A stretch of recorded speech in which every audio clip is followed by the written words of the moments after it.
Get out of here. This house is just for us now. I couldn't hold back my anger at the husband's sneering smile right in front of me. He was blocking the entrance, preventing us from entering the house. Today was the day we were to move into our newly built house. Recently, my elderly father had fallen ill and needed to go to the hospital, making it clear that he now required care.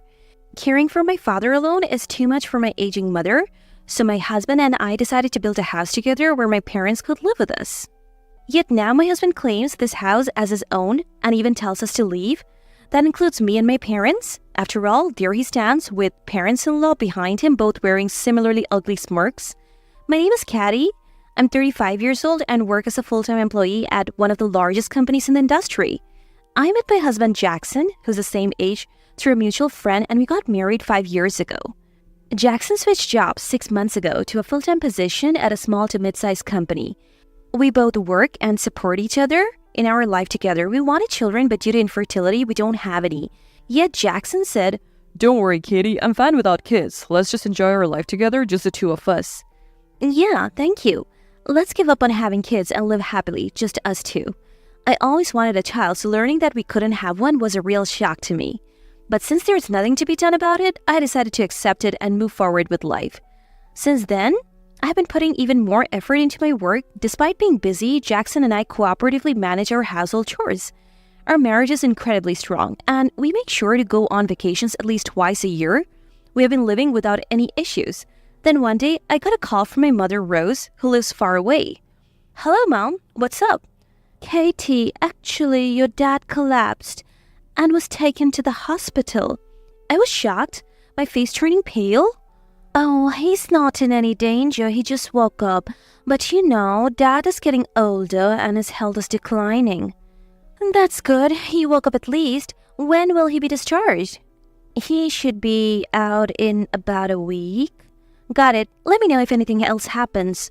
With that, I hung up the phone. Relieved that he was not in danger, I couldn't help but think about how old my parents were getting. My mother had hurt her leg last year and always uses a cane to walk now. This incident made me seriously consider my parents' future care. I'm an only child, so the responsibility falls on me. After much thought, I decided to discuss something with Jackson. Hey, Jackson, I think my parents will need care in the not-so-distant future. They're getting older and weaker. Huh? Yeah, they're quite older than my parents. That's right, so I was thinking maybe we should build a house with a separate unit for them. It seems like the best way to prepare for their future care. What do you think? Jackson looked surprised at first, then thoughtful. It's a big decision to live with one's in-laws. You don't have to answer right now. Take your time. I was about to end the conversation, but Jackson suddenly looked up and cheerfully said, Let's do it. Build a house with a separate unit. Let's live together with your parents. Really? Are you sure? His quick decision surprised me. Of course. Jackson's beaming smile filled me with happiness. Thank you. I'll let my parents know right away. And so, we decided to build a house with a separate unit for my parents. I work for a larger company than Jackson and earn more, so I took out the loan. My parents were thrilled about living with us and grateful to Jackson for agreeing. However, when Jackson's parents, Janet and Mike, found out, they started making snide remarks. Every time we met, how can you, a daughter-in-law, prioritize your own parents over your husband's? What kind of nerve do you have? They would say. Jackson's parents are still young and healthy, and he has siblings. I was getting fed up with being blamed for being insensible. I'm sorry, my parents are elderly and my father needs care now. We don't know when my mother will too. So what? That's no excuse. Why aren't you prioritizing us? It's insensible for a daughter-in-law. That's right. Janet's correct. Are you disrespecting us, Katie? No, I'm not disrespecting you. No matter how much I explained or apologized, my in-laws never listened. Why compare them with my parents who are old and need care while they're young, healthy, and have others to rely on? I sometimes thought their other children could take care of them. Jackson tried to defend me, saying, Mom, Dad, calm down. Don't say things like that. But they continued to attack me. As things continued like this, my husband and I became estranged from his parents. Eventually, the house designed for 2 families was completed. On moving day, I brought my parents to the new home. Jackson was waiting at the door because our stuff was being delivered today. Looking up at the new house from outside, both of my parents were delighted with how wonderful it looked. My mother, with tears in her eyes, said to me, "Thank you so much." And my father, Max, added, I don't even know how to thank you for building such a magnificent house. I smiled at them and said, let's enjoy living here together, all four of us. Let's go inside. The three of us opened the front door. To our astonishment, parents-in-law appeared from inside the house. Wait, Janet? Mike? What are you doing here? I asked, bewildered. Parents-in-law smirked at me as if mocking. At that moment, I had a terrible feeling. I was hoping my premonition would be wrong, but then Jackson appeared with a creepy smile and blurted out something shocking. We're going to live here, just me and my parents, the three of us. What do you mean? My bad feeling was confirmed. I never planned to live with your parents. I waited until the house was finished because the loan is in your name. So please, leave now. You tricked me? Yeah, that was the plan all along. I didn't tell my parents about it until recently because I don't want you to find out and refuse to finance it. I even pretended to defend you when my parents blamed you. Jackson said this nonchalantly and then declared, So, Katie, Rose, and Max, please leave. We have already moved our stuff in. Furious, my parents and I glared at Jackson. Unbelievable, I never thought Jackson could be such a person. Say whatever you want. I've been thinking of divorcing you anyway since you can't have kids, but you have money, so I couldn't just leave. Now that the house is handed over, it's a good opportunity. Let's divorce. With that, Jackson handed me divorce papers. I'll gladly divorce someone as despicable as you. I snatched the divorce papers and signed them. I'll file these. Goodbye. With those words, my parents and I left the house. See ya. We'll live happily in this big, beautiful new house you built. Jackson and parents-in-law laughed loudly behind us. After leaving, I apologized to my parents for everything that had happened. They told me I had done nothing wrong and comforted me. I filed the divorce papers and settled the property division. The divorce was finalized successfully. I had no intention of contacting him again, but a month later, Jackson called me dozens of times. Finally realizing something, I couldn't help but laugh as the phone kept ringing. Clearing my throat, I answered the phone. Hello, Katie. Finally, you answer. Why didn't you pick up sooner? Jackson sounded desperate. Don't call me again. You're being persistent. It's an emergency. You told the bank we're divorced, didn't you? His words confirmed my suspicion, and I struggled to hold back laughter. Yes, I reported it, of course. The loan is in my name, and now that I'm divorced and not living in the house, I don't want to be accused of fraud by the bank. Indeed, the loan agreement stipulates that the borrower must reside in the house. Not reporting it would be a breach of contract. Because you reported it to the bank, they called and demanded a lump sum repayment of the loan. How could this happen? This is absurd. Jackson sounded desperate. Why are you surprised? Didn't you think about this happening when you decided to live in a house not under your name? You should have transferred the loan to your name. Didn't the bank offer to change it? I asked Jackson in disbelief. So that means... Jackson stammered in response. You changed jobs 6 months ago, right? Is that why you couldn't change the loan? Yeah, that's it. I couldn't change the loan, and now they're asking me to pay it all at once. This is so infuriating. You could be the loan holder, but I can't. Jackson's pride was clearly wounded by his inability to secure the loan. It's impossible to pay off the loan all at once, right? So, Katie, you should pay it. Hey, are you listening? Pay the loan. Faced with Jackson's absurd demand, I sighed heavily. Why should I pay for a loan on a house I don't even live in? Can you stop talking nonsense? If you can't pay, ask Janet and Mike. Mom and Dad don't have any savings. They have been caught up in gambling these past few years, and they thought I was the loan holder, so they're really confused about the situation. Katie, you should pay it. No matter what you say, I absolutely won't pay. Your lack of savings is your own issue, not mine. Please handle it yourself. Goodbye. I said coldly and unilaterally hung up the phone. There were several more calls, but I decided to ignore all of them. Eventually, neither Jackson nor parents-in-law could gather the money for the lump sum repayment, so the bank filed a lawsuit, seized the house, and sold it. Parents-in-law had sold their original home to move into the new one, so they had nowhere to return. Consequently, Jackson and parents-in-law, now without the loan, were living in an old apartment. Their life became quite difficult, and parents-in-law started working part-time. Soon after, I received a call from Janet. Hello? Katie, I didn't know you were the loan holder. You deceived us. Janet yelled hysterically as soon as she started talking. I didn't deceive anyone. Nobody asked me who the loan holder was. I answered wearily, and then Janet made an outrageous suggestion. If you apologize for deceiving us, I might consider allowing you to remarry Jackson. What? I blurted out in disbelief.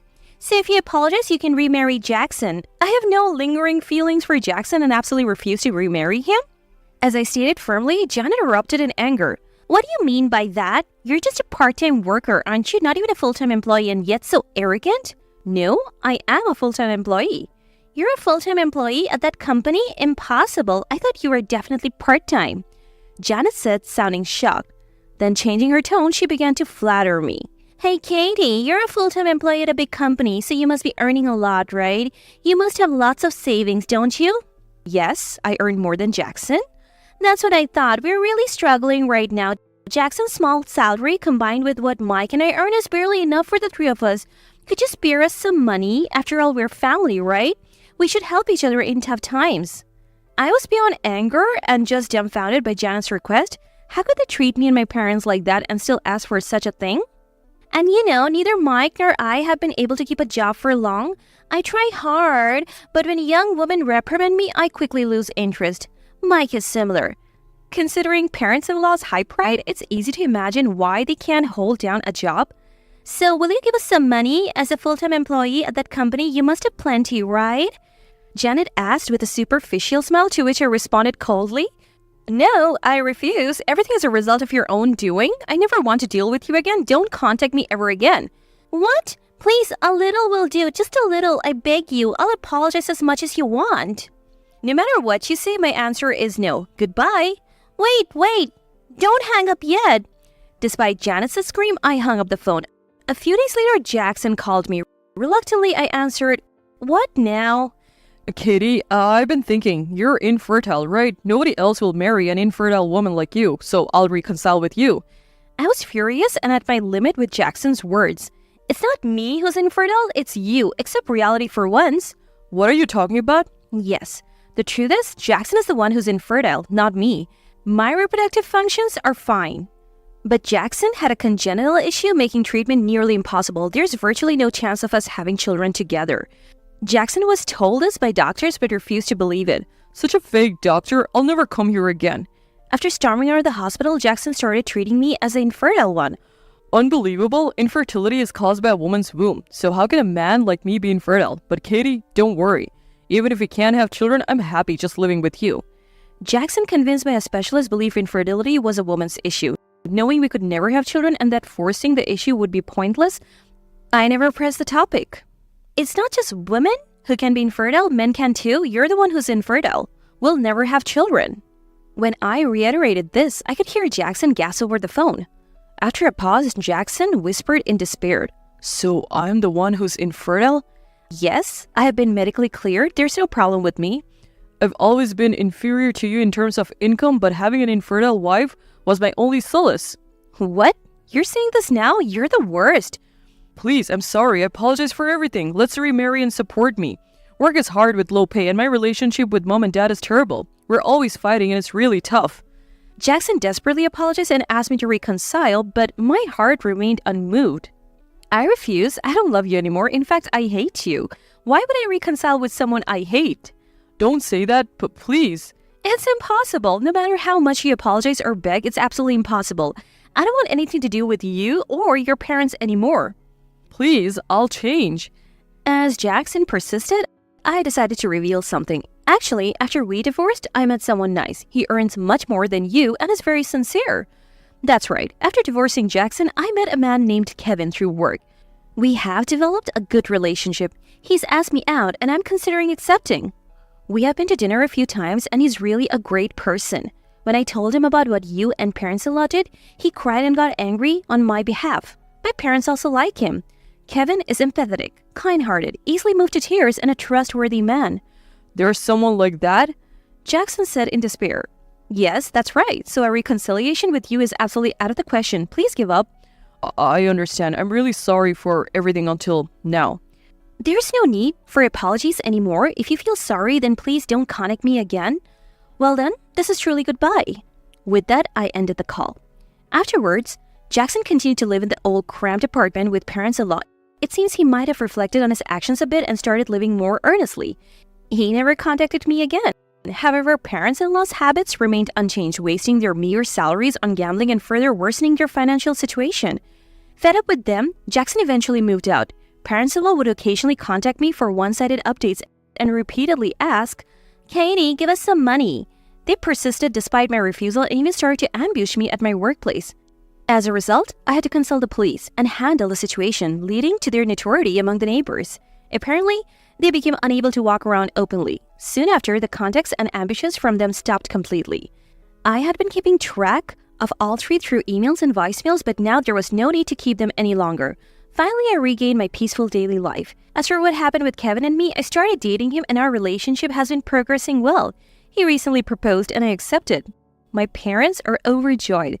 Kevin has been actively involved and we are progressing in discussions about living together with my parents. I feel like I can finally find happiness this time.